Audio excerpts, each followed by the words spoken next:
first quarter. We had our best first quarter in history.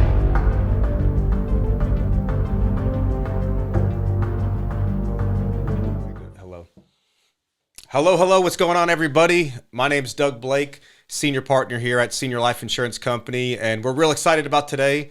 Got our first podcast in our new series, and we have an amazing guest, and I really hope that you guys enjoy our new series of podcasts. Like us, subscribe to our channel. We're going to have a lot of new content coming out, but again, we're real fired up and excited today to have Mr. Ramon Frias here as our first guest. Partner here at Senior Life Insurance Company. What's going on, Razor? Hey, brother. Man, I'm excited. I'm glad to be here. I'm excited to be your first guest. Yeah. It's an honor for me. You're a friend, you're a brother. I'm fired up. I appreciate it, man. I'm excited. Usually it's the other way around. Yeah. For the longest time we did that, keeping it fresh Friday deal, which you're taking over now, and you're going to do your own podcast, which I'm excited for too. So be on the lookout for that stuff. But, it's kind of weird sometimes to interview the interviewer. I'm a little intimidated. I don't know. Well, it's a little weird for me because I'm the one always interviewing people. Exactly. That's what I'm saying. We'll make now it you work. know how. Now you're in the hot seat. Now you know how we feel when you ask us all these questions. Exactly. My job is easy when I'm the one asking. Yeah. So tell us a little bit about like young Ramon. Where'd you grow up? What was your childhood like? I just so kind of everybody understands and knows you a little bit more. Got you. Doug, I grew up in the Dominican Republic. Okay. That's where I was born. And at around 14, that's when my parents brought me to the United States of America. Okay. But I'm from the Caribbean, the Dominican Republic. And, I've been here now for how long? 40-something years? Wow. I'm 55 years young. I know I look 28. But that's where I grew up, the Dominican Republic, yes. Wow, cool. And just to tell you a little bit about that, I've always been a dreamer. I'll say, unfortunately, even though I arrived in the United States at 14, by 16, my dad passed. Wow. So 2 years in, I lost my dad. That was difficult. And that was very difficult. Maybe that's why at that early on, I developed this hunger to do good, to do better. Are you the youngest of the family, if I remember? Yes, I'm the youngest. Okay. I'm the youngest. I have two sisters. Two sisters. Yes. So the only man in the house. I'm the only man in the house. Two ladies and you. So I had to take care of business. Yeah. So did they look at, even though you were the youngest, were you looked upon as like the man of the house? 100%. Yeah. 100%. And I think that's what forced me to grow fast. Yeah. Because at 16, it was like, okay, you're the man now. Yeah. Well, sometimes when you have no choice, you rise to the occasion. We always hear those stories about people that they come up with this like ridiculous amount of strength when, someone gets trapped underneath the car and they could just pick up the car. Yes. You know what I mean? When you have no other choice, sometimes it's amazing what you can do. Incredible. Yeah. I didn't have a choice, Doug. And where were you living when you came to the United States? I lived in New York. New York. In the Bronx. Okay. We were stuffed. And I went to high school and I said, man, how are you going to make it? You don't speak English. So you didn't speak any English when you came here? Or very little? Whatever. Thank you on high. Wow. So about as much Spanish as I know. Exactly. Exactly. And plus all the bad words. All the bad words. So all I know is that I remember, my mom saying, don't take any drugs and stay in school. Yes, Mom, I'll do that. Yeah. I'll stay in school and I do my best. Yeah. And that was it. Graduated high school with honors. Cool. And took ESL classes to learn the language. Mm-hmm. Went on to college, but I didn't make it in college because, again, losing my dad, everything that pre-populated in my head, I have to take care of my family. Yeah. I have to take care of my mom, my sisters, and we all went to work. We didn't have nothing. Right. What was your major in college?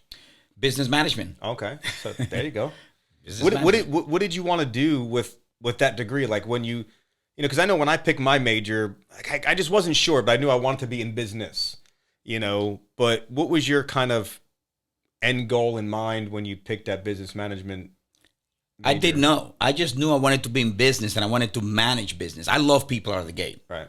I don't know where that came from. Mm-hmm. And I said, I want to own businesses. I want to help people. It was always in me. Yeah. So going through college, I remember at 21 when I decided I'm out. I started selling water filters, pots, pans, whatever. I saw sale was a way of earning an income. I'm like, man, this is good. So I went to college, got out, went to play music, went to sell water filters, and also had a job at a grocery store. Mm-hmm. Wow. So many people are terrified of sales, especially at a young age. You know what I mean? Like that, and having a lot of, weight on their shoulders to make some money and be the responsible person. Yeah. That's a tough thing that people wrap their hand. I wish more people would gravitate towards sales, but I think, a lot of times too, people just don't realize that every job, right, that's out there, you're selling.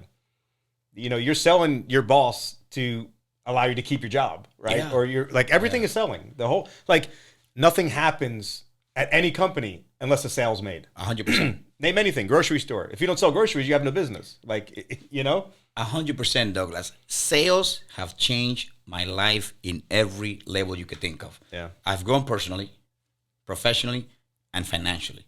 And the impact that we have in others. Yeah. Sales is just the way of life. We all selling. People say, I'm not in sales. Yes, you are. You're constantly selling yourself when you go on an interview. Yeah. You're constantly selling. You just don't realize it. Yeah. Sales is an amazing career. I wouldn't change it for anything. I love sales. I love business. You even got the pleasure of working a little bit with your son recently. Yes. And he's definitely a chip off the old block for sure. Is a guy that's got a full-time job and got a side hustle. You know what I mean? He sees it. He knows that he's not going to get to where he wants to go by just working for somebody else, and he's taking that chance on himself. He is taking a chance. And what else is seen in my household? He was one of those, when I was doing it with marketing, sitting in front, paying attention. Mm-hmm. So I guess, what did they say? The apple doesn't fall far from the tree. Yeah, exactly. Yeah. Great kid though. I love that boy. So fast forward, many years forward, when did you start working in the insurance business? I tell you a story that is kind of funny, though. That's moving into Florida 22 years ago. I told my wife, we out. I make decisions, let's go to Florida. I started working at a job, making $12 an hour. Left my job in New York, making $52,000 a year. Started all over. I'm not afraid. I told my wife, don't be afraid, we're going to be just fine. Yeah. So I came into this company with the idea that I was going to go into sales. Mm-hmm. That was the agreement.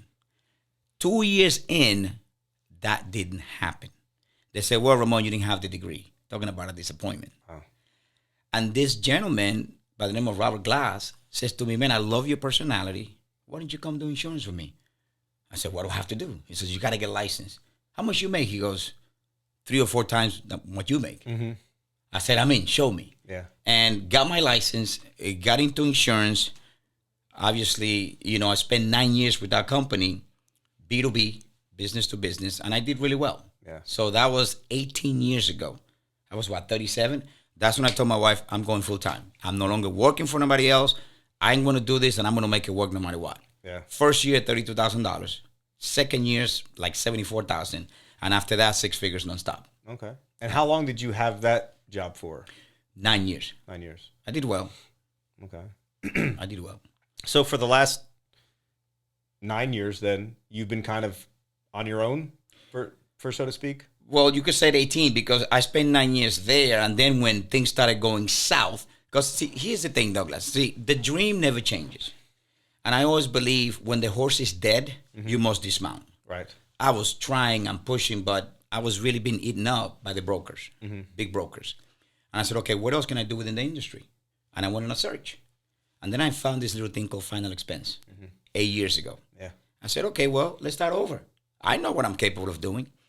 Started with that company, spent 3.5 years, earned 6 figures, earned my ring.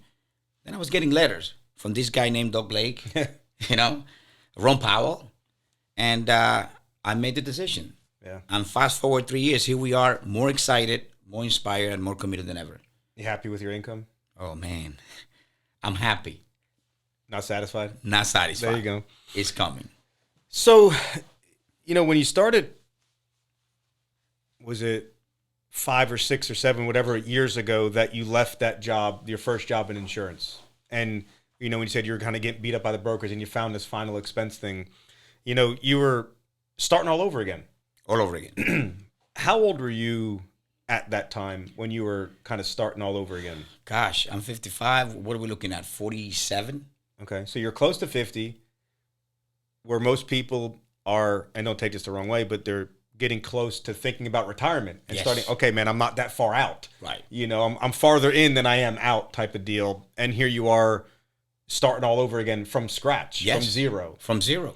You know, and it takes a lot of courage to do that. It does. You know, and that's really the biggest thing that I want to talk to you today about was, you know, the courage that it took for you to take a chance on yourself and for, so to speak, jump without knowing if you have a parachute or not. Exactly. That's a good point, Douglas. You know, I have a very supportive wife. My wife, Christy. Love you, honey. Mm-hmm. And people always say, I got bills. Have a mortgage. Kids in college. I believed in me. Yeah. I said, I'm going to make this work. The only thing I heard, you're going to go out, Ramon, and help people, and you're going to make 500 on an average. I said, what do I need to do? Point me in that direction. And I went to work. Yeah. With faith and conviction that if it is to be, it's up to me. Yeah. I'll make it work. Yeah. I'll make it. And I went to work, and I made it work. So I was watching a video the other day by Grant Cardone, and he was saying that 76% of the United States population live paycheck to paycheck. Yes. So that means that 76% of the people that are 47 years old don't have a savings, you know, don't have money for a retirement. They're stuck at a job that they maybe been stuck at since they were a kid. Yeah. You know, because a lot of people do that. They're so loyal, but almost to a fault. They're loyal to everything else besides themselves and their families in that sense of business, you know? Right. And there's just a lot of people out there, I think, that are in that same predicament. I mean, why did you take that risk on yourself? Or like, what could you tell some of these other people that are just like, man, like, I want to make millions. I know I'm capable of doing it. I know there's opportunities out there to do it. And you and I both know there's no shortage of money on this planet. None. There's no shortage of opportunities. You know, we picked final expense, you know, but there's a million other opportunities out there that you could make money for yourself. You might even have to create your own opportunity. And I know there's extremely talented people out there that are just stuck, that they want it, but they just won't jump. Why and what could you tell them? You know, there's something inside of you that needs to take place. You know, mediocrity doesn't go good with me. Yeah. I said, I don't want to be stuck, being unhappy. I'm a very happy, bubbly guy. Mm-hmm. And the only time I felt really unhappy was when I had a job. Yeah. I mean, no offense to anyone. That's not what I wanted. I wanted more. Yeah. And when I told my wife I'm quitting, it's time for me to go full time. Because remember, I had a kid, I had all these bills. So I kind of hung in there and I was doing entrepreneurship part time. Right.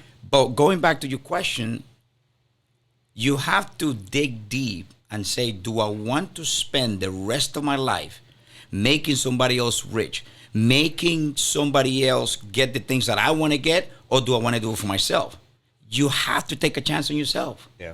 You got to jump and you got to say, listen, what's the worst thing that can happen? Douglas, we have one life to live. Yeah. One. If there was 20, I would say, okay, this life, let me be an engineer. The next life, let me be a doctor. But you have one life, man. We don't have that luxury. Yeah. So you have to dig deep and say, what it is that I want. Let me go after what I want, and let me push, and let me persevere as long as I have to. Yeah. I mean, sometimes we're really conditioned to go to work, you know, retire, get the gold watch, yes, you know, all that stuff, and work for someone for 20, 40, 50 years, whatever the case may be, you know, because that's the safe thing to do.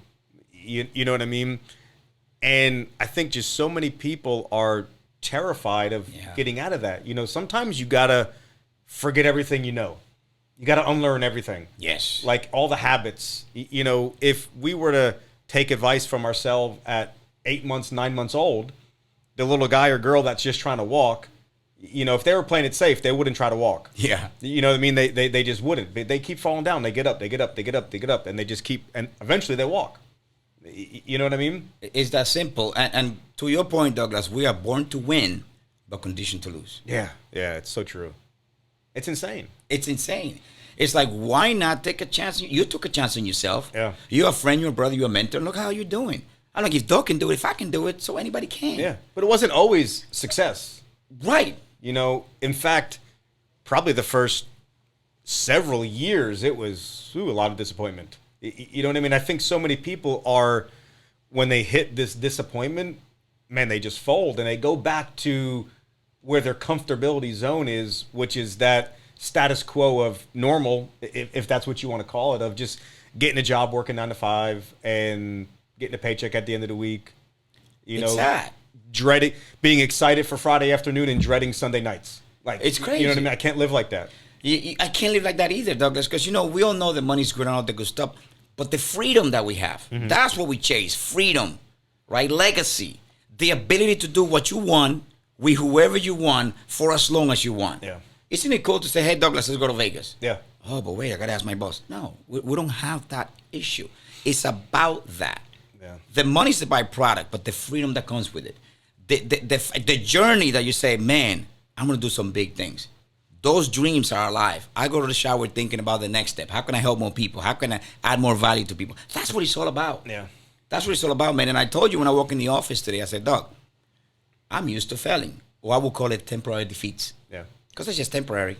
Yeah. It's Just little setbacks. Little setbacks. Little learning opportunities. You grow from it, man. Yeah. It's what I do, I'm fired up. It's a lot of fun. Yeah. It's a lot of fun. So what are a couple things that you think that anybody, regardless of your age, but maybe more specifically someone that's middle-aged, right, that is stuck at a job that they might have had for 20, 30 years, and they want more. We all know that everybody deserves more than what they have. Their kids deserve it. Their wives and their husbands deserve it. Like, what are a couple things that they need to really get right with before they, or what do they have to understand? Like, what do they need to do, understand mentally, physically, emotionally, before they take a jump like this and starts a new opportunity, whether it's with us at Senior Life or anything else? Like, what do they need? The first thing is get out of your comfort zone. To get out of your comfort zone? Your comfort zone is your broke zone. Yeah, no doubt there. They pay you just enough for you to hang in there. Yeah. And now you spend 30 to 40 years at that place to retire on 30 to 40% of what you can even live on today. Yeah. That's crazy to me. Yeah, I mean, we see it every day with the seniors that we go and see. Every day. Exactly. So when I go see our clients, they go, hey, Ramon, I'm making $800 a month. We make that in one sale. Yeah. So no offense to them, I don't want to be that. Yeah. And every day I work towards not being that. And it's fun. But again, you got to get out of your comfort zone. You got to have that desire. Because I'm telling you, desire is a starting point, Douglas. Yeah. If you decide and you have that desire that I want more for myself, I promise you, you find the way of doing it. And like you said, not just with us here with the Blake Group and Senior Life, anything. What is it that you want? Go for your dream. Jump. So what fuels that desire though? That's a good question. To this day, I think that since I lost my dad early on, something triggered in my head or in my body that says, you got to go out there and do what you have to do. And that work ethic has remained. And I've been a big dreamer. Yeah. All my life. I dream about the cars, the houses. Thank God we're getting it through the hard work. But it's above and beyond that. It's like I love touching people. I love seeing people win. I really do. Yeah. And I say, man, if I can help someone, why not? It's all this whole package that we'll bring to the table. And I've learned that because when I was 21, that I started network marketing, you hear the people talking. I'm like, I want that. I want to be on the stage. Yeah. I want to be the one doing that. And then that stuck with me. And I say, you know what? I don't care how long it takes. And it's taking a minute. Yeah. It's taking a minute. I mean, now you're on the stage all the time. Exactly. Well, it's been a blessing. It's fun. I'm grateful for that. It's really fun. I was doing a conference call the other day for a newer group that we just brought on. And, they're introducing me and they're talking you up like you're God. Yeah. You know what I mean? Which is amazing when they edify you like that. And I couldn't help myself thinking like, man, I feel like it was just yesterday when I was on a call like that and the big shot was getting introduced. You know what I mean? And then to be that person that's now getting introduced as the big shot, so to speak, it's really refreshing because, I feel like in the moment when you're going through what's necessary to go through, man, it feels like it's taken forever. Like it's like eternities. Like when is this going to end? When am I going to make those sales? When am I going to get ahead? But when you look back, it goes quick. It goes so fast. Yeah. You know what I mean? Like you've been here now back at Senior Life for how many years? 3 years. 3 years. How quickly did that go? Quick. But then I also see the progression. Yeah. I was so excited about doing $100,000 a month. Now we're doing it every month with no problem. 150, 200. It's like, wow. But then you go, okay, what's the next step? Yeah. What's next? It's never enough. Not because of the money. It's just never enough. I mean, and let me go back for a second, Douglas, when you say when you're 50, you're 55. Age is only a number, man. I'm a kid at heart. You know that? I mean, it's never too late to become the person that you meant to be. Yes. Never too late. That. Yeah. Besides getting out of your comfort zone, what is something else that they got to kind of wrap their head around? You know, I think you need support at home. No doubt. You got to talk to your spouse and say, honey, why should I continue doing this when what I really want is this? Yeah. I want to be an artist, whatever the case might be. I want to be, a lawyer. You've seen people going to college graduating at 60. That's beautiful. Yeah. Go for what you want. Make sure you make peace with your head. Make sure your head is right. Because if your head is not right, it's not right. Mm-hmm. You got to have the right support. You got to have the desire. And you got to get out of your comfort zone. And you have to really believe that you can have it and you can do it. Yeah. Okay, someone, so how do I believe? Well, get around the people that are doing it. Yeah. Read the right stuff. Go do some research on YouTube. Put the right things into your mind, because there's a bunch of people that are going to tell you, don't do it, dog. I mean, you're too old. You don't want to be around those people. No. You don't want to be around negativity and toxicity. You got to be around people that say, you're 60, let's do it. You got this. Yeah. Surround yourself with the proper individuals that are going to help you propel your career or whatever direction you want to go. Yeah, no doubt. Make sense? 100% sense. It's a necessary thing. It is necessary, man. What else do you think? What do you think about, like, whenever we speak to some, let's just say somebody got their mind right, they committed to win, they're all in, so to speak. They say, their desire's there, they got their right why. They come over, they're going to be the next millionaire. Everybody is. This is my last stop. Dude, I'm going to make it. And then they don't. And I read this quote not that long ago, and it just edifies in almost every single book that I read since then, in every motivational, speech that I hear, and even heard it just this other weekend ago when we were in North Carolina. Right. It was said a little bit differently, but same message, which is don't let your actions betray your words. Ooh.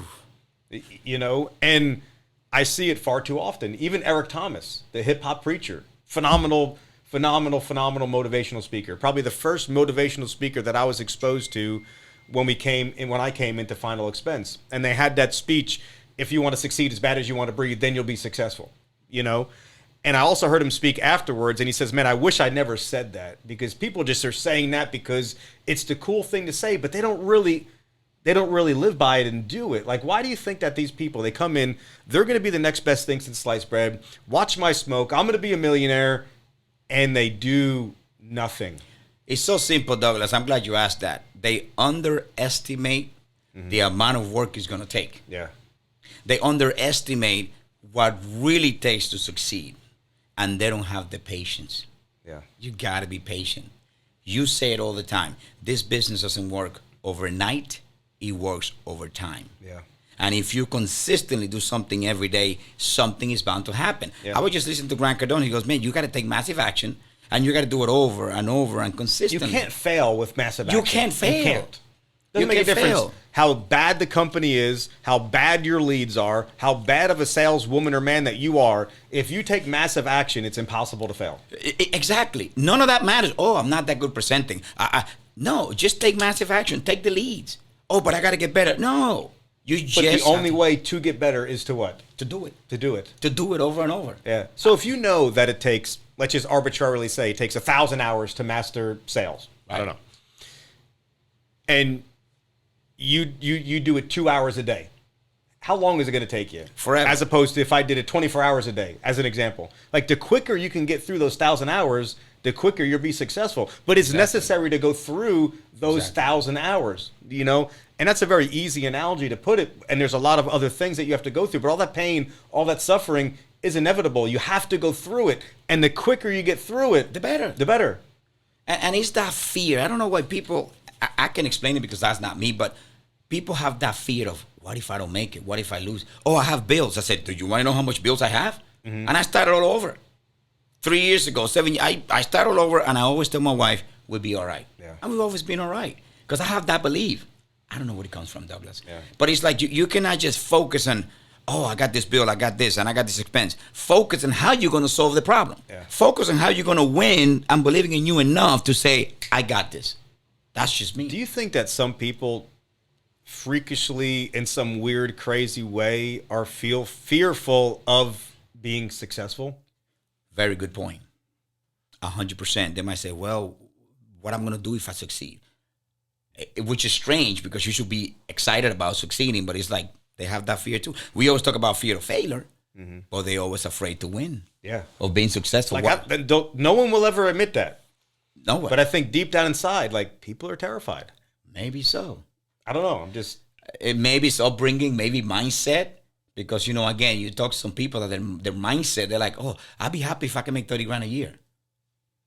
And, it's like, okay, you got to think bigger than that. Yeah. I want to make a million. Again, it's just their mindset is conditioned to that way. Just like we were talking about early on, where they have to unlearn things and recondition their thinking because, they're like, since when is just getting by good enough?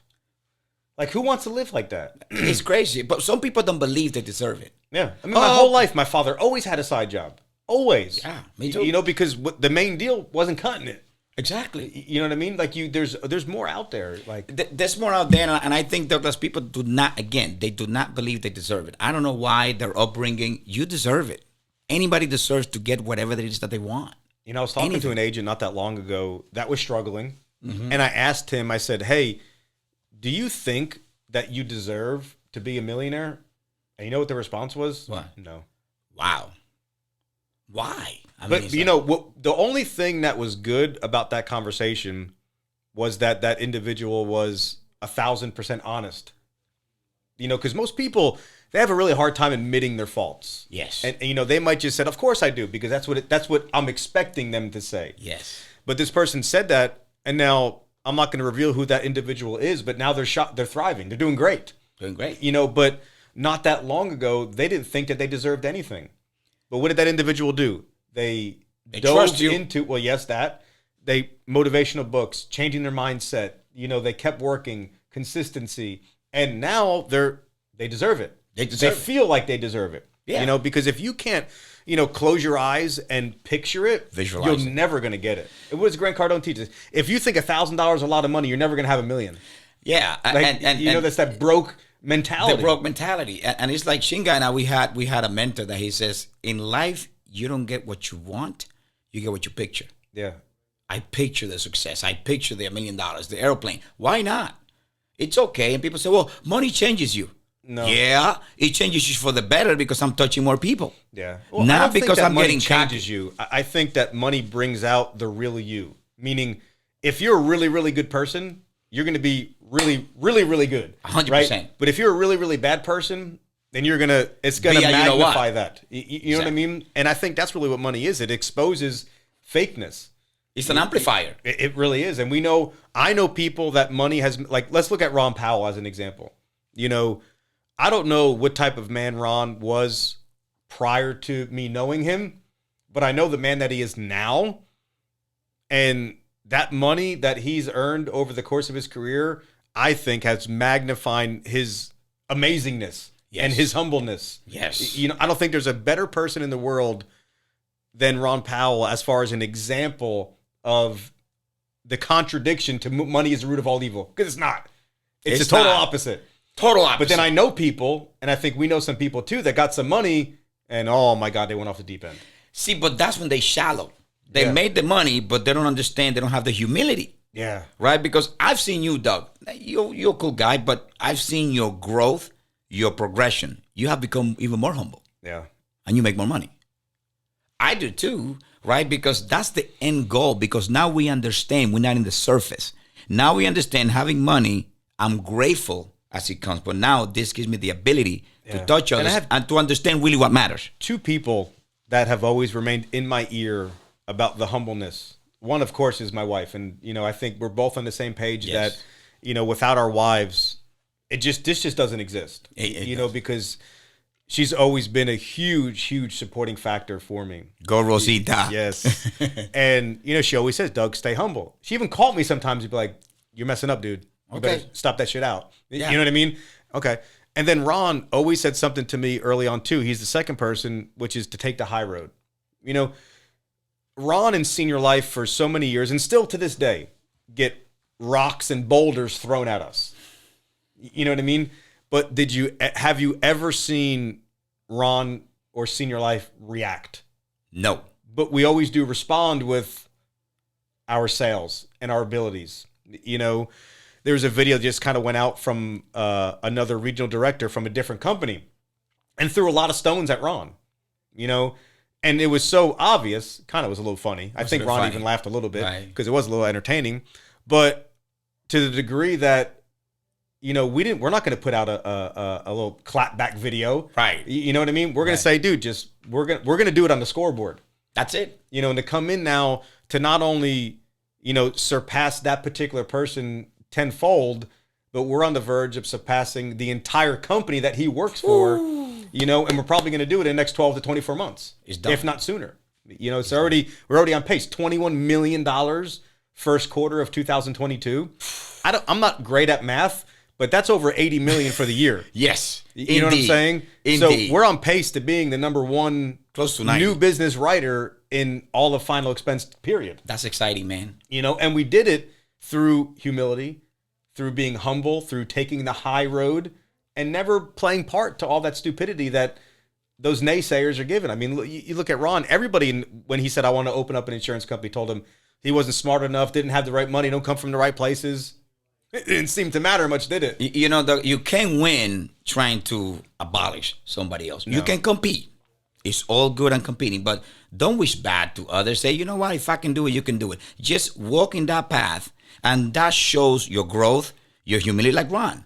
And I always said, the more you grow, the more people are going to hate you. The more they're going to attack you. It's okay. Yeah, Ron told me the more successful you get, the bigger the target gets on your back. And that's okay. And it's like, okay, you just let it roll off. Yeah. You're fine. Just keep doing it. You know in your heart that you're doing the right thing and that you're a good person. No doubt. It's all good. For sure, man. It's all good, man. So one of the things that I see a lot of people get tripped up in a lot is having no game plan, right? Now, don't get that twisted with like being, how some people, they try to be so prepared that they don't even ever do anything. Yes. I mean a game plan as far as like what you're going to do, and you have these people get all caught up in things that they can't control. Like what do you do when you wake up in the morning and you got to go to work and it's raining outside? What do you do? It don't matter to me. I woke up, I put a video this morning, I said, man, I woke up alive, I'm grateful. I'm excited, I'm fired up. So when you walk out the door and you got to get from the car, from your house, your door, to the car, and it's not covered, what are you doing? And it's raining out. I get an umbrella and get an umbrella. Because that's the solution. That's the solution. That's the solution. Yeah. You know what I'm saying? Because that's the way to deal with what happened today, because you can't stop the rain from raining. Right? You can't do no rain dance. It doesn't exist. It's going to rain, but you got to deal with it. And I see so many people all day getting depressed, all caught up in the fact that it's raining outside. Now, that's just an analogy. Mitch Connors said to me one time, a long time ago, it says, Doug, don't allow things that you can't control you. There you go. I was recently just talking with an agent. That's strong. And their mindset was all off. I said, okay, so you had all these problems. Let's write them all down. Let's write down every problem that you think is a problem. Right? And then what we're going to do is we're going to circle the ones that you can control. And we're going to cross out the ones that you can't, because those are the ones that we're going to focus on. Now, would you be surprised that the list had on there everything that she couldn't control? It was not a problem. It was not a problem. It was not a problem. Yeah. See, we're just focusing on the wrong things. Just focusing on the negativity, as opposed to focus on attitude, work ethic, activity, focusing on everything else. Everything else, right? People get caught up in the small stuff. Yeah. Oh, but this lead didn't work, and I called the company, that to the next lead, to the next person. You can't do that. Yeah. Oh, they didn't pick up. Now what you're doing is got to shake it off. What did Jen used to do? To shake it off. Remember that back in the day? That crazy. Yeah. you got to shake it off. But I say, when you look at people like that, I say at some point you got to look at yourself in the mirror and say, I've been complaining all this time, and all I'm doing is wasting time.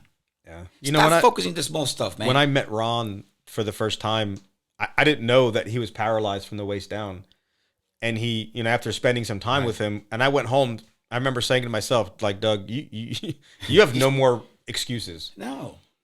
This guy came all the way down to Florida by himself, paralyzed from the waist down. Like that's what he did in order to be successful, to meet new people, and he still does it to this day all over the country. You know, and I'm complaining about the price of gas or the fact that this lead didn't answer the phone. Like I don't deserve to complain no more. Like that's stuff you gotta like. Yeah. I always tell people I don't complain. I might bring a concern, but complaining gets you where? Yeah, nowhere. Ain't nowhere. Yeah. Stop focusing on that stuff. Focus on what you can control.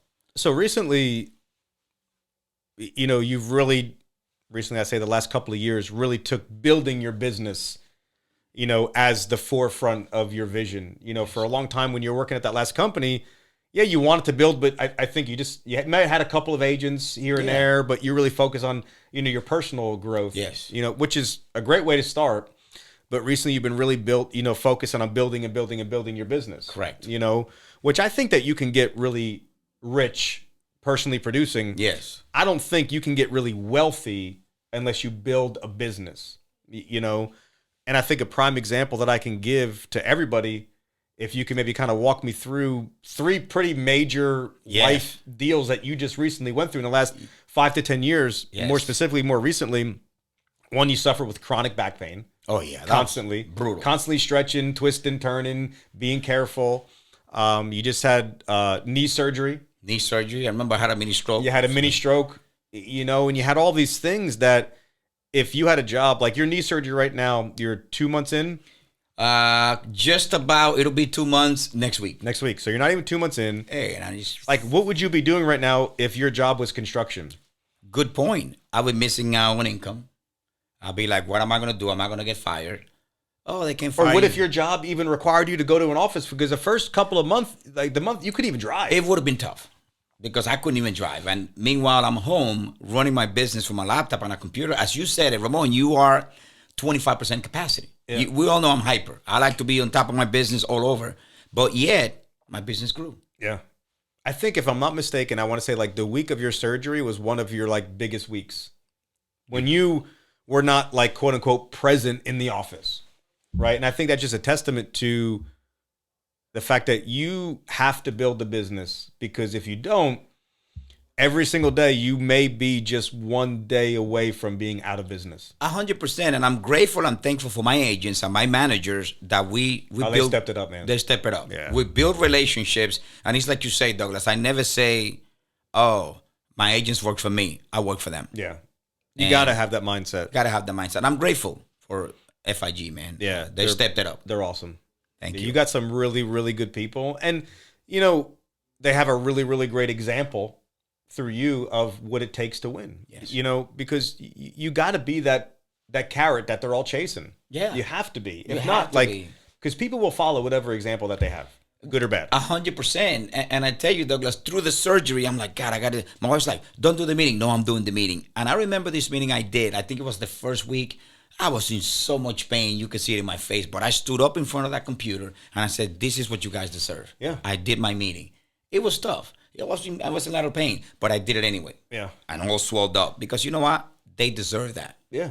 You know? Yeah. There's no doubt about it. Yeah. So, you know, I'm really enjoying talking with you here. Me too, man. It's a lot of good time, man. You know, we call you Razor. That's Razor right. Ramon. That's you right. know, I forget where that nickname came from. If you gave it to yourself or someone else did, but you're like definitely the king of nicknames. Yes. You know what I mean?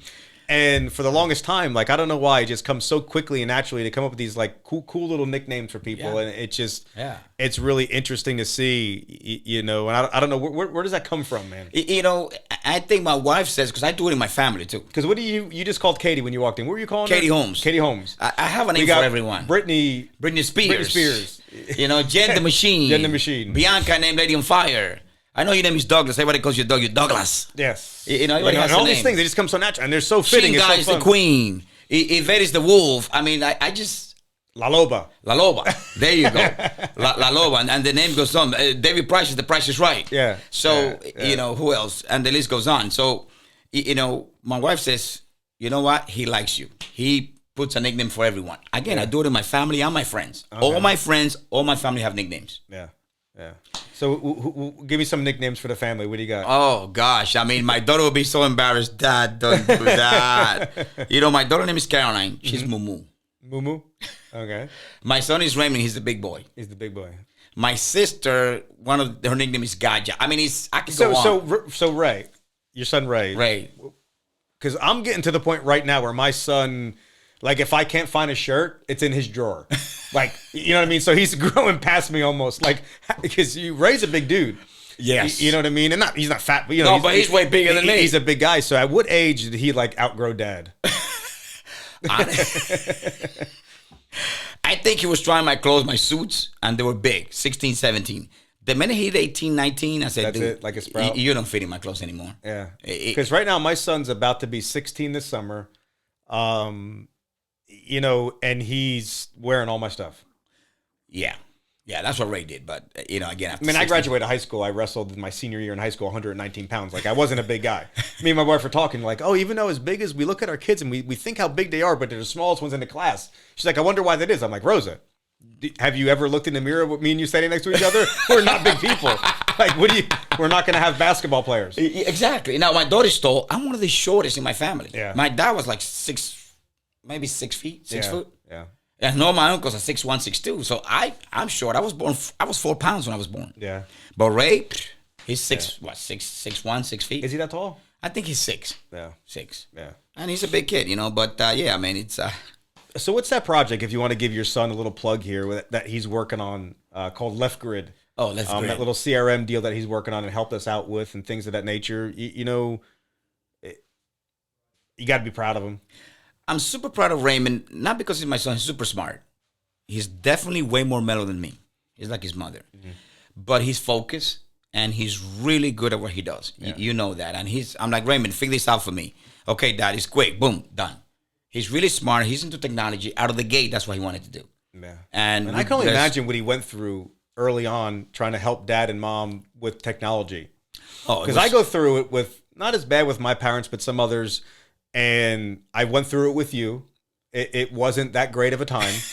So I can only imagine what he goes through. Because, when you're like a pro at something and you have a novice or an amateur, you're trying to help them out, it could get a little frustrating because it's so easy for you.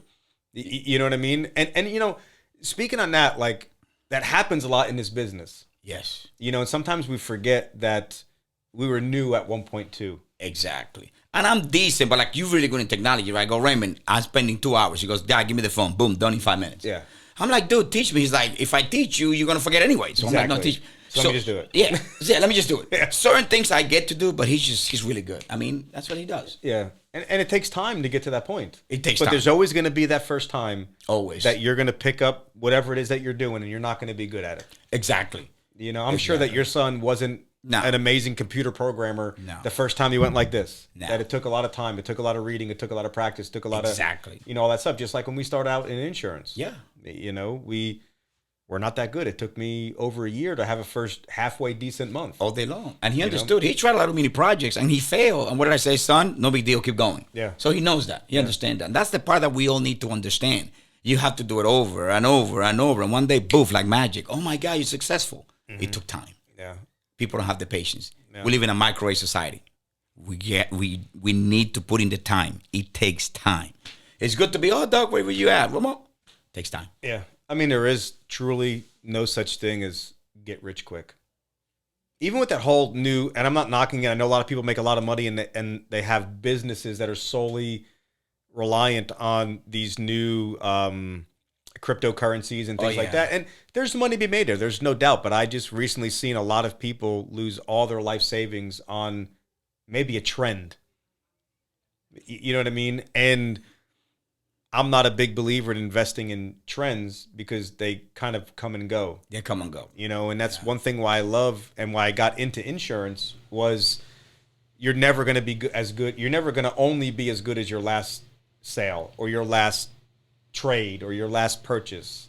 We get paid every single time that an individual makes a payment on their policy. Exactly. And you can't stop that. That's hard to stop that stuff, man. You can't stop that, Douglas. And everybody's looking to get rich quick. Let me find the next deal. And I've seen people spend 10, 15, 20 years looking for the next deal. I remember I was interviewing a gentleman. I said, look, tell me what you've done with your license. You have it for 30 years. Oh, I tried this company, and they've been through 40 companies. I said, did it occur to you that maybe you need to really focus and stay with one company? I thought about it like that, but things change, and I went to the next company. Stop. When I've been the most successful, Douglas, is when I'm focusing one thing, really, really focused. Yeah. I'm not saying you cannot invest in this here and there, but you got to stay focused, and but you every have time to be you shift, patient. you got to what? Start all over again. Exactly. Start all over again. And I know so many people, and so do you, that spend a lifetime starting all over again. Right. Because they never commit to one thing. They never commit to one thing. And again, going back to what I said earlier, senior life is growing. We have a great product. We have great leadership. We have everything you need. So, and I said in one of my videos, then all you have to do is plug in and follow the adult game and follow the leader. Yeah. Why? Because now, if the company's going south, that's different. But I said, wait a minute. If Doug is winning and some of the others, all I have to do is do what they're doing. Yeah. And eventually, I'll get those results. And early on, it was just me. It was just you. Winning. And it's so refreshing to see so many people winning now. That's the exciting part. That, how could you not go all into this system when it's not like we just have one or two examples? We have maybe hundreds of examples, thousands of examples, especially company-wide, of people just killing it. We were just at a conference a couple weeks ago. We gave out, I think, over $250,000 between cash and Rolex watches. Easily. You know what I mean? And that's just, and a lot of those names that I heard were names that I didn't hear last time. Exactly. You know what I mean? So it's more, every day we're getting more and more and more and more examples. Like, why would you not follow that leader and follow all those people? Why would you do it your own way?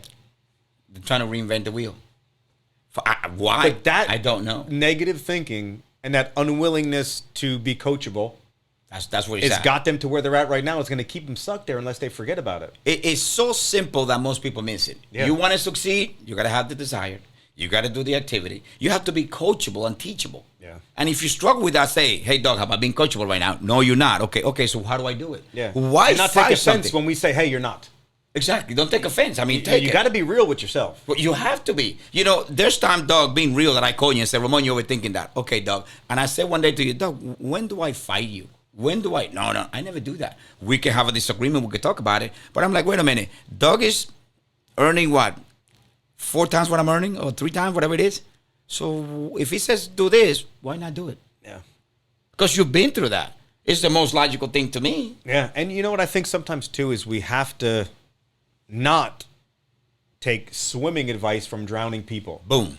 But people do every day. Every day. Like, if you want to win in our world, you're going to go take advice from some loser not making any money, or some family member that thinks you're crazy, or you're going to come take advice from someone like me or you, or some other top producer, or someone else that's killing it. Like, that's the person that I want to take advice from. Right. Meanwhile, you got these people taking advice from people that are doing worse than them, and all they are negativity pits. And sadly to say, Doug, sometimes it's a friend, sometimes it's even the enemies at home. Yeah, no doubt. And she'll say, I don't want you to do that.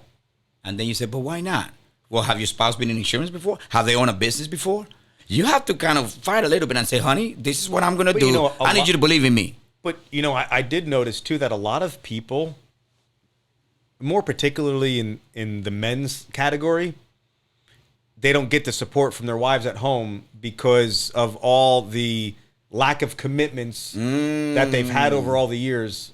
You know what I mean? Like, let's be honest, guys. Females are not dumb. No. They're not. They're way smarter than us. They see things way before we do. Yes. And if you're the type of guy that's going from opportunity to opportunity, and now you're 50 years old and you try this thing new and you're wondering why your wife's not supporting you, well, give her a reason to support you. So they're not confident enough in you, because failing is one thing, but you have to win at something at some point. And she's seen all that. Maybe she hasn't seen the commitment in that person. Yeah. She says, nah, here you go with another one of your stuff. Yeah. That's what it is. Yeah, people, they're lazy. They're lazy. Extremely lazy. We know a lot of them. Lazy is not going to get you anywhere. Nah, nowhere. You cannot win or get lucky. You cannot say, well, you know what, Doug? I became a VP with Senior Life. I was lazy. When we were in the casino, doesn't happen. I put $20 in the slot machine. I'm not a gambler. Right. And I won 800 plus. That was nice. Awesome. Great. Beginner's luck. Paid for lunch, right? Right. So I was talking to one of the other guys, Julio, and he goes, man, money follows money. That's and true. like I say that because I don't think that, like you said, you don't just get lucky, But I think that the more active you are, the luckier you kind of like create some luck. Like things just start falling into place. Like when you really throw yourself in there and you're doing it, like good things are going to happen to you. Yes. And it's like a universal law. It's like even before I was making good money, I was like, okay, so money, Howard Patrick said it. You got to give it. You got to spend it. You got to invest it. That's the rule of money. So it keeps rolling. And you got to keep it. And you got to keep it, right? Well, that's, like investing it. But you got to do a little bit of everything. Yeah. And then it's like you attract it. How can you grow if you're not doing those things? You cannot save it all or spend it all. Have that balance. I've always been good with money. I mean, I enjoy money. I like money. So I'm always good with my math and all that good stuff. And who taught me that? Okay, let me learn how this works. Let me learn how to balance a checkbook. Yeah. Yeah.